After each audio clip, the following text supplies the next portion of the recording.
Hi guys, welcome to this video where we're going to take a look at another interesting problem in mathematics where we can look at the problem solving process and the kind of approaches that you might need to take in some cases to arrive at a suitable solution to fairly non-routine problems. So the videos on this channel, the main focus is on problem solving skills, developing good problem solving skills, as opposed to just presenting the basic techniques for GCSE and A-level maths and A-level further maths, such as differentiation or solving simultaneous equations.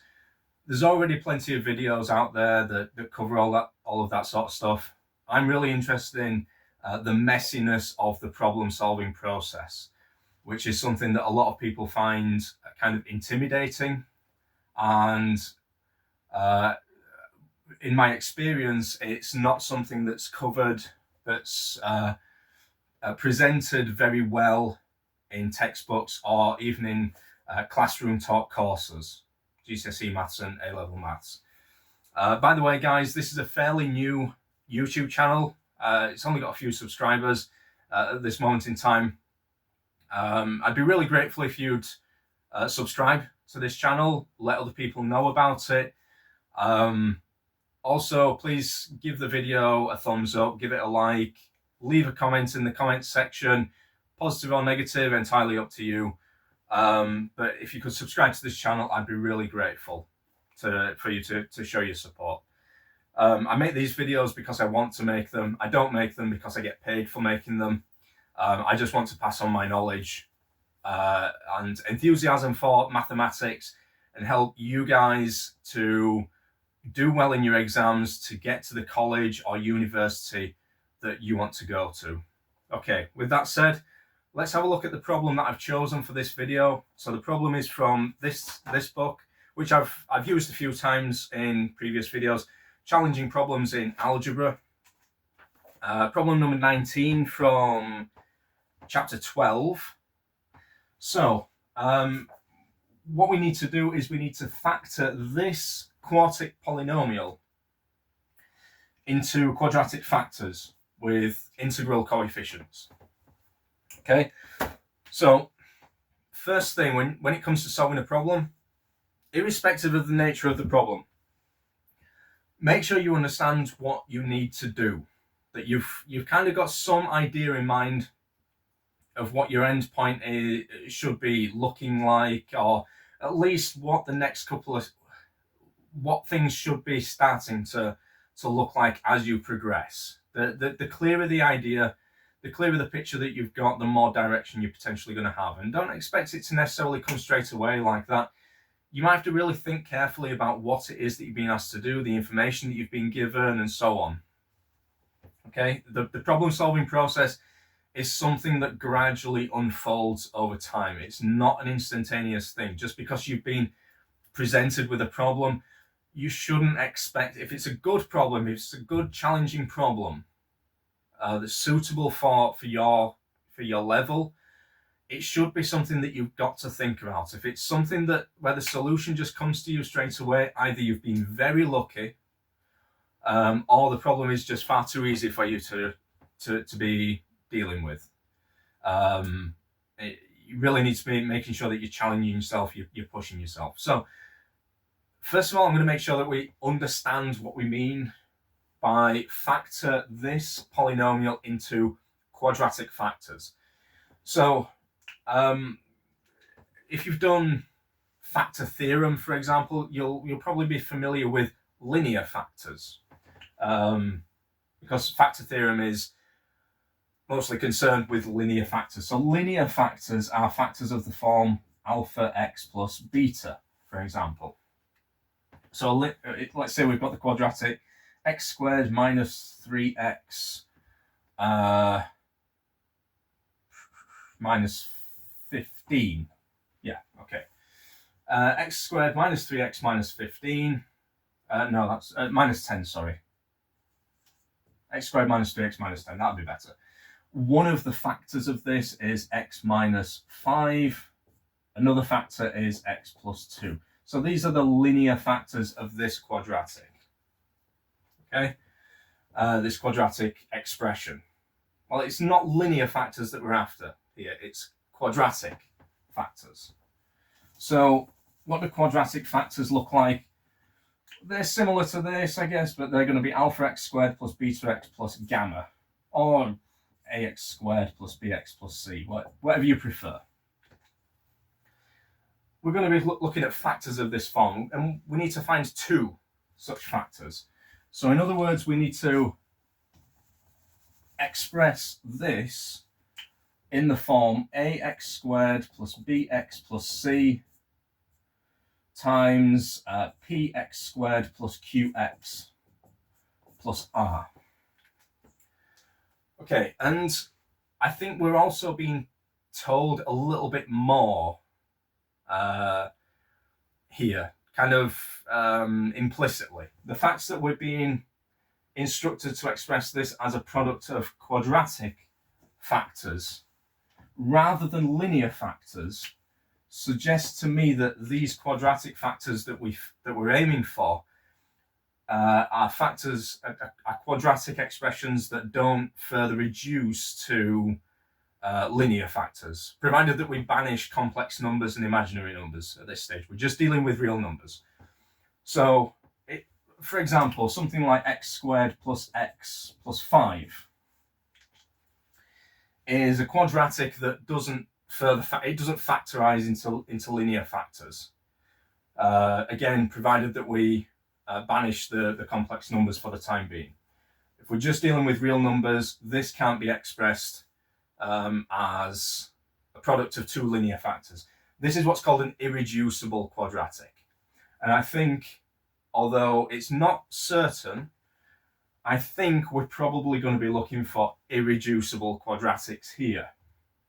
Okay, in order to that we multiply together to give that. And that's kind of significant, because if that's the case, that means that the quadratics that we're looking for here are going to be unique. Okay, so if they're not irreducible quadratics, then it could be the case that I could find two quadratics that multiply together to give this, and somebody else could find two other quadratics if the quadratics further reduced to linear factors. I would expect that if these reduce to linear factors, we would have been instructed to express this as linear factors. So I think we're looking for quadratic factors and unique, therefore, quadratic factors. So once we've got the factorization in this form, once we've got a factorization in this form, we've got the factorization in this form. Okay, so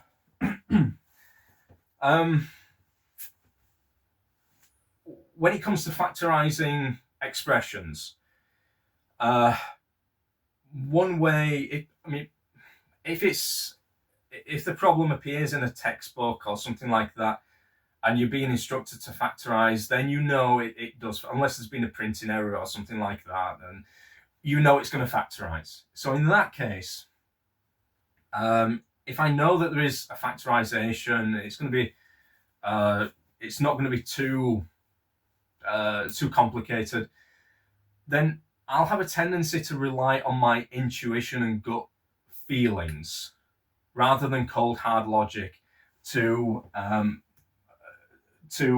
suss out what the factorization is going to be. There's all sorts of step-by-step algorithmic methods that might be taught in schools and in textbooks and things like that for factorizing various expressions. Mostly I don't recommend these. I don't recommend really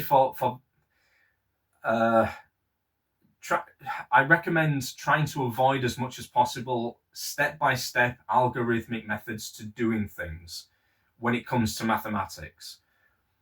That's not to say that they're not necessary sometimes, but if you become over-reliant on them, what it really points towards is that you lack understanding of how mathematical thought works. Mathematical thinking, problem solving involves logic. It's not just a set of miscellaneous steps. Do this, do this, do this, do this, and then you get the answer. But that's how a lot of people kind of look at things like factorization. To factorize something, they need to have been told how to factorize it. Factorize that particular type of expression in this particular way. And this is far too limiting. Really, you need to have an understanding of what it means to factorize something, the significance of factorization, how factorization and expansion work, because to effectively factorize an expression, a polynomial, it helps if you can expand out quickly, particularly mentally in your head. If you're too reliant on doing systematic, very rigid systematic procedures, then you might find that even if you're presented with something that's slightly different to what you're used to working with, that even though actually you do have the techniques available to you to do what you need to do, you might really, really struggle to figure out what to do. So because you lack the understanding. So my tuition, these videos really emphasize the understanding and looking at things from different perspectives. The problem-solving process is not, in mathematics, it is not purely logical. Even though the solution that you come up with ultimately to the problem has to follow logical principles, the way that you come up with that solution does not have to be, and it should not be in most cases, purely logical. You have to learn to listen to your intuition, your gut instincts, and that little voice in the back of your mind that's throwing ideas at you. You've got to learn to accept those ideas and act on them. What's going on in the back of your mind is there's a lot going on there that you're maybe not consciously aware of. Psychologists probably could tell you a lot more about this than me, but there's something working there. I don't understand it fully at all, but there's something working there, and it's processing a lot of information, and it's giving you very good ideas. And if you're purely relying on your conscious thinking to solve a problem, you're going to get stuck very quickly. Whereas if you start to listen to those ideas that are coming from the back of your mind, even though they're not based on purely logical thought necessarily, or you don't understand what the motivation, why you've had such an idea. If you don't grasp that idea, you don't push through with it, you don't follow through with it, you're really going to struggle to solve problems. Okay, so a lot of what I'm going to do in this video is going to be based on my gut feeling. Okay, a lot of intuition. There'll be certain decisions that I make that if you're looking for the logic why I've made that decision, there is no pure logic to it. It's an intuitive logic. It's not a cold hard logic. It's just an intuitive sort of logic. Something again in the back of my mind that's telling me make this decision rather than that one on the balance of probabilities.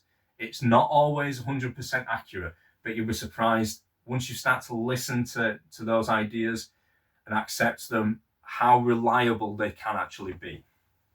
So when it comes to this, one thing that you could do is, of course, you could expand all of this out.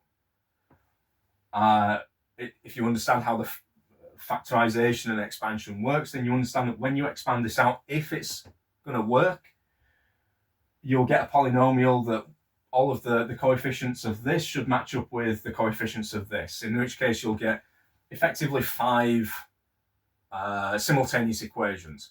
Not easy to solve, though. They won't be easy simultaneous equations to solve. In fact, no, sorry, 4. You'll get 4 simultaneous, maybe 5. Sorry, you will get 5 equations, but in 6 unknowns.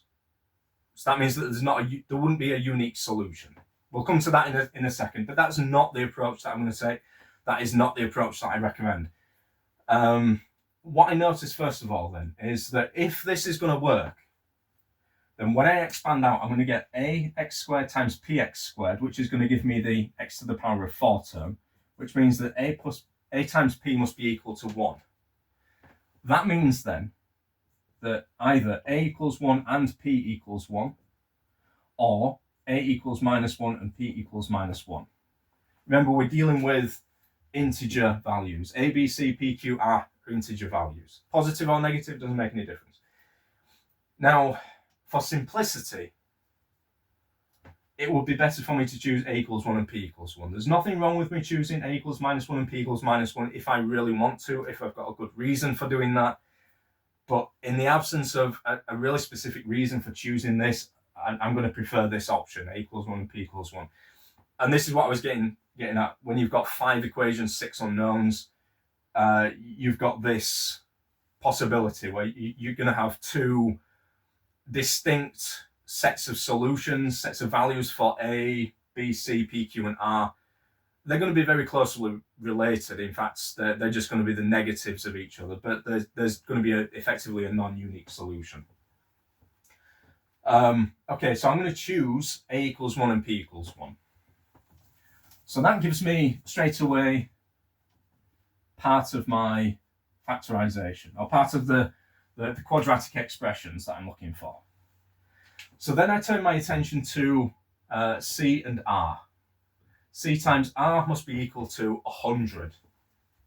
Okay, C times R is equal to 100.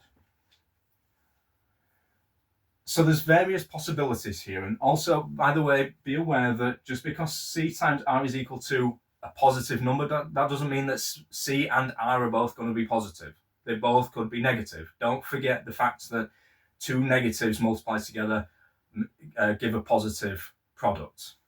Okay, it's often overlooked, but remember that. So what I'm going to do here is I'm going to think of various possibilities for integers that I can multiply, pairs of integers that I can multiply together to give 100. So I can have C equals 100, R equals 1. C equals 50, R equals 2. C equals 25, R equals 4. C equals 20, R equals 5. C equals 10, R equals 10, and so on and so on. Okay. Also, there's going to be the negatives. C equals -100, R equals -1.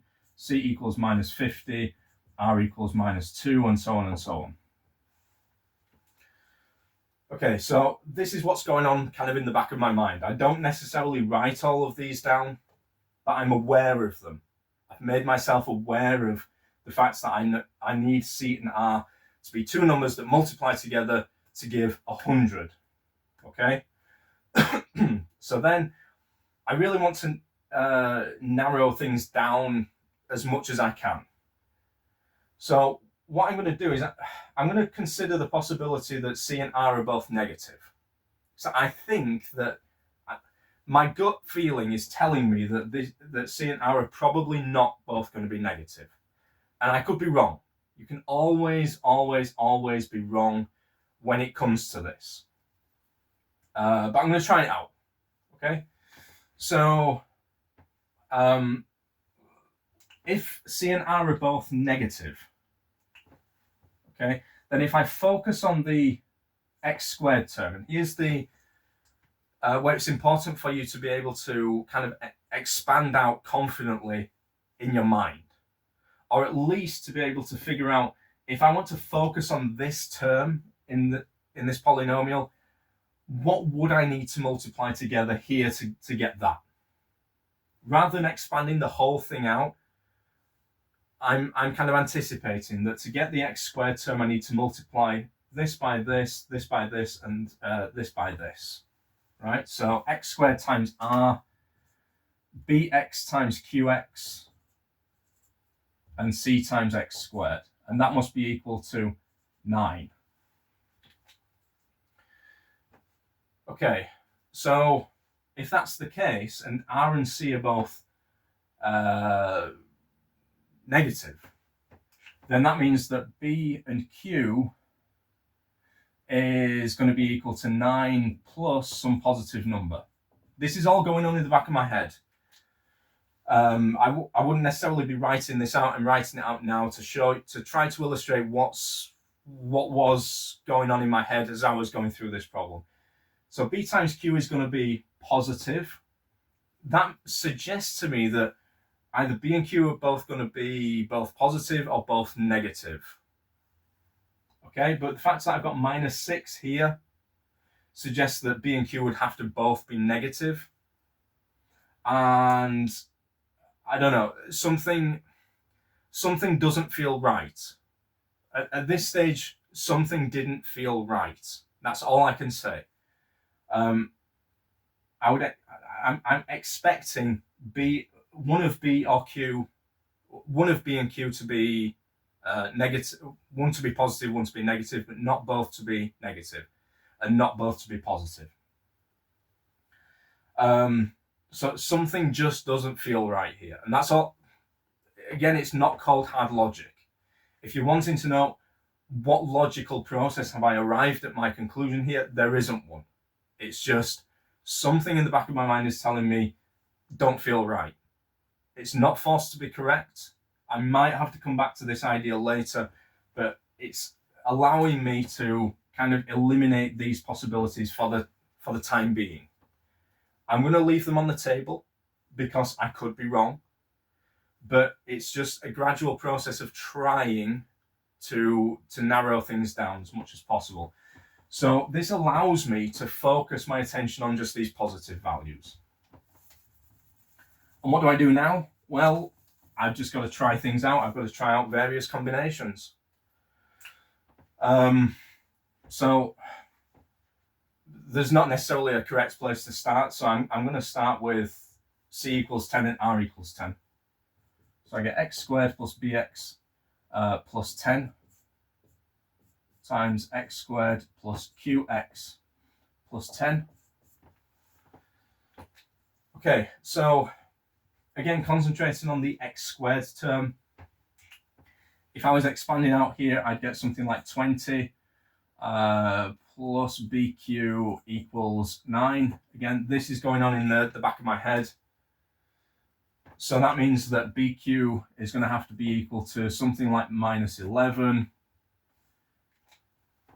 But I also need the sum of b and q, because also what's going on in the back of my head is this x cubed term, which is going to be come from x squared times q plus bx times x squared. I need the sum of q and b to be -6. Straight away, I can tell that there's no values of b and q, no integer values of b and q that are going to multiply together to give -11 and add together to give -6. So I can eliminate that possibility. Okay. Okay, let's get rid of it. Okay, so how about, again, I can go through things more systematically if I want to, but let's try another combination. C equals 50 and r equals 2.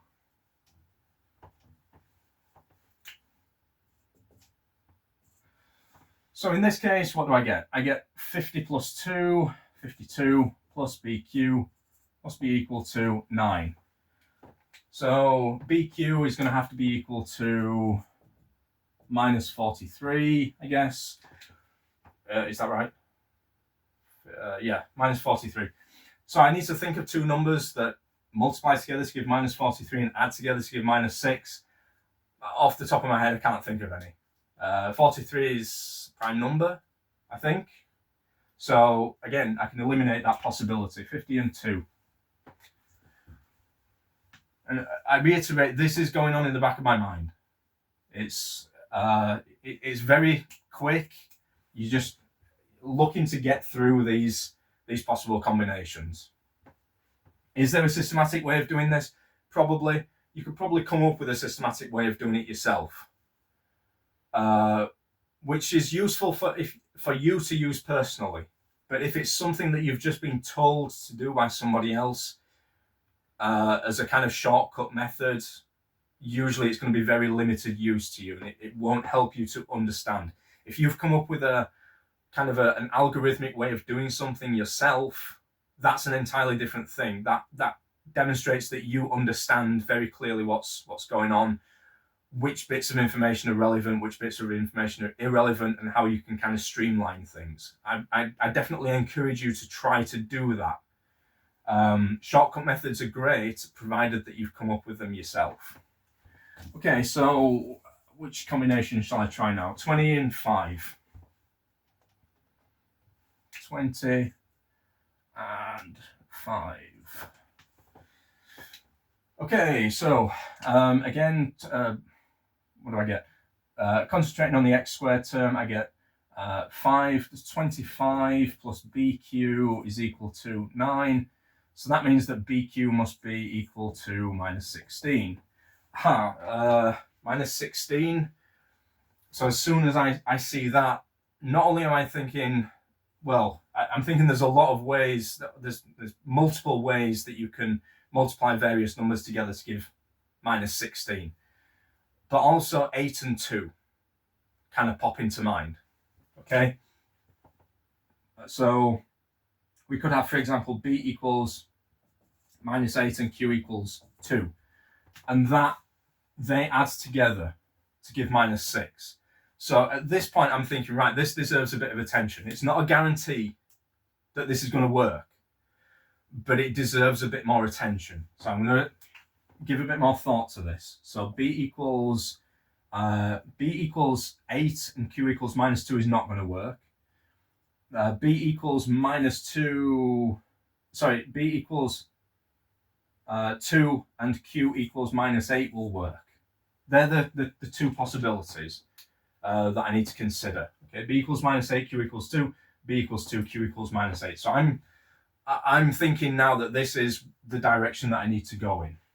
Okay, so what do? Well, try out these possibilities, these combinations. So I think I'm onto a winner.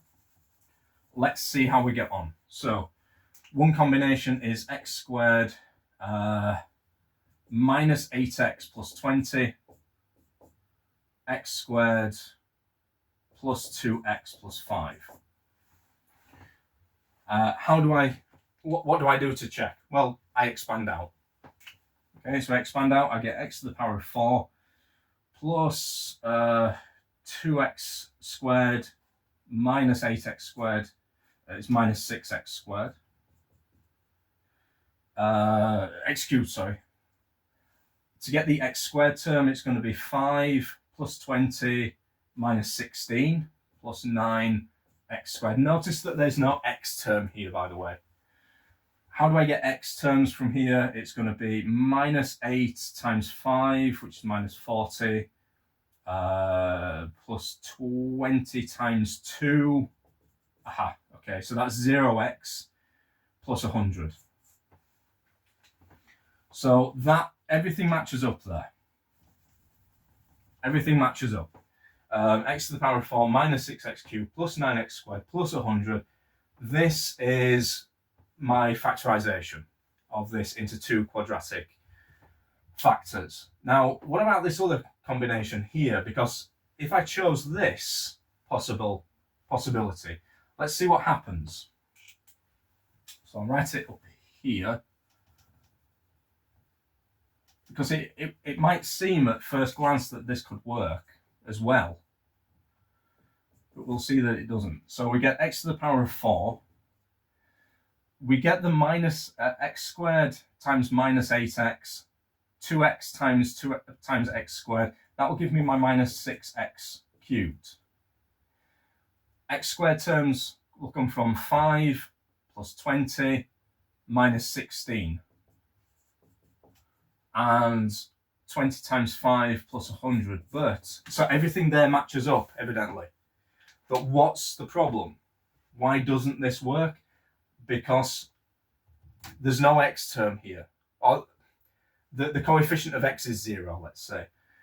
That's not forced to be the case here. We need to check that as well. So how do I get x terms? It's going to be 2x times 5, which is going to be 10x. And 20 times minus 8. Well, whatever it is, it's not going to be 0. That's going to be minus 160x. So it's going to be minus 150x. It doesn't work, okay? These all match up, but this one doesn't. So it's definitely going to be this combination. Okay, and that's my factorization of this quartic. So it's taken a long time for me to explain it in this video because I've gone through in detail the thought process, trying to articulate my thought processes.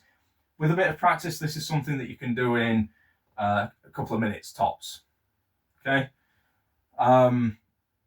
So I don't think there's anything else for me to say about this. Yes, another way that you could solve this would be, as I said before, to expand everything out and try to match the coefficients. Or you could, no, you don't know the roots. So I was thinking you could consider the sums of the roots and things like that, but you can't really do that in this case. So yeah, you could generate some simultaneous equations, but they're going to be very difficult to solve, very time consuming. As far as I know, there isn't a routine way of factorizing something like this, but as I've said, I wouldn't recommend that anyway. It's really learning to listen to your own understanding, your own intuitions. What are they telling you about which direction to go in? So that brings us to the end of this problem and the end of this video.